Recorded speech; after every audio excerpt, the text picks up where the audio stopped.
You've no doubt heard about the tax cuts in the tax reform bill, but probably not about all the surprises tucked inside. Well, our crew did some digging, and we have discovered the good and the bad. Hi, everyone. I'm Trish Regan. Welcome to Cashin' In. Our Cashin' In crew this week: Rachel Campos-Duffy, Jerry Willis, Gary Kolpum, and Jessica Tarlov. Great to see you all. Jerry, I'm going to start with you. What do you think is the biggest surprise here for the American people? Well, we can talk good or bad. Well, I think everybody's, 80% of folks are going to get a tax cut, right? That's the good news, and that may be surprising to people out there. But there are little things that people are going to get upset about. If you sell your house, you're going to pay more in taxes than you would otherwise. That's not a good thing. There are some benefits that people get at work, like transportation, that may go away because the deduction goes away. There are small things that people have come to rely on that won't be there. But I want to add in one thing that I think is critical that they've missed here. They kept this carried interest deduction, which really benefits these hedge fund managers. This is how they get paid, but they're being paid as if they were investing this money. That's not fair. That's got to change. Jerry, I'm so glad you brought that up, because that is a big concern. I mean, Gary Kolpum, this is something the president promised to address. I think we have some sound of him here from the campaign trail talking about how he would address this inequity. Let's roll it. As part of this reform, we will eliminate the carried interest deduction, well-known deduction, and other special interest loopholes that have been so good for Wall Street investors and for people like me, but unfair to American workers. Gary, I want to clarify something, because a lot of viewers get a little concerned about this and afraid that perhaps it would affect their investments. What we need to clarify here is we're not talking about capital gains for everyone. We're talking about a very small sector of the financial community that basically calls their fees, which is income, their labor, investment in order to get around paying the full tax rate. So as I often say, you're now in a situation, Gary, where a New York City cop under this new plan will pay 27% in federal income taxes, and yet Steve Schwartzman, making $425 million a year, pays 20%. Something wrong with that. What's going on?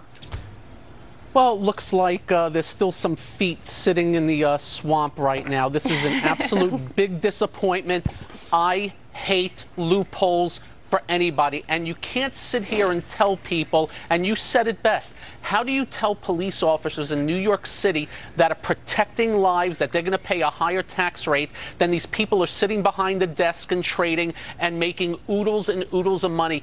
It is just wrong, not fair, and it's a heck of a selling and talking point for the other side. Let's clarify. If you put a dollar in the market and you make money on it, that dollar that you put in, you should get a lower rate because you took that risk. But these guys aren't taking the risk because, Jessica, they're managing money. So it's as though I said to you, Jessica Tarlov, hey, I want to find the next Facebook. Let me give you $1,000. You can go invest it for the next 5 years. And you say, sure, I'll put that $1,000 to work. You find me the next Facebook. Say I make $1 million on it. You take your percentage, your fee, which would be 20%, $200,000. And then somehow you get the benefit of the capital gains? No, no, no. I get the benefit of the capital gains. But unless you put a dollar to work yourself, you shouldn't.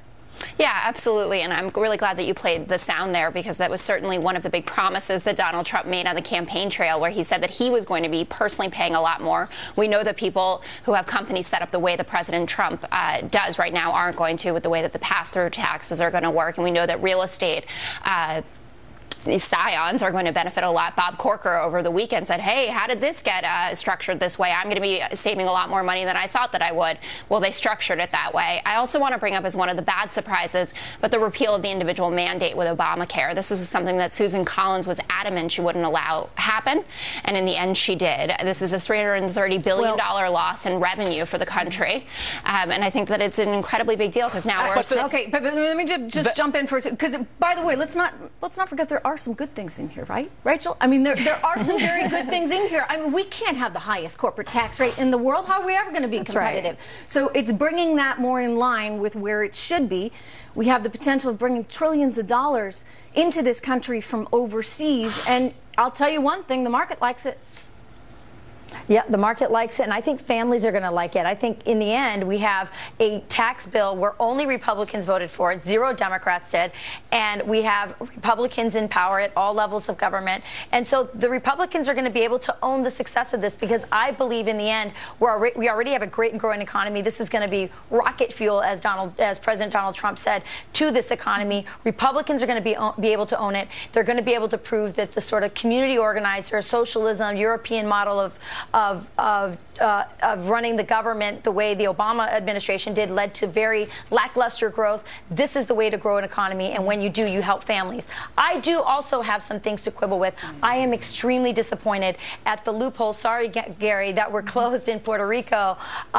This essentially just raises taxes on the island. It's going to push manufacturing off the island. We should not kick Americans while they're down. We know that we don't want them to be dependent. We want them to be prosperous. They are Americans, and I think this was a big mistake, but it can be fixed. Paul Ryan and Mitch McConnell can join with Democrats and make a fix, and they should. Yeah.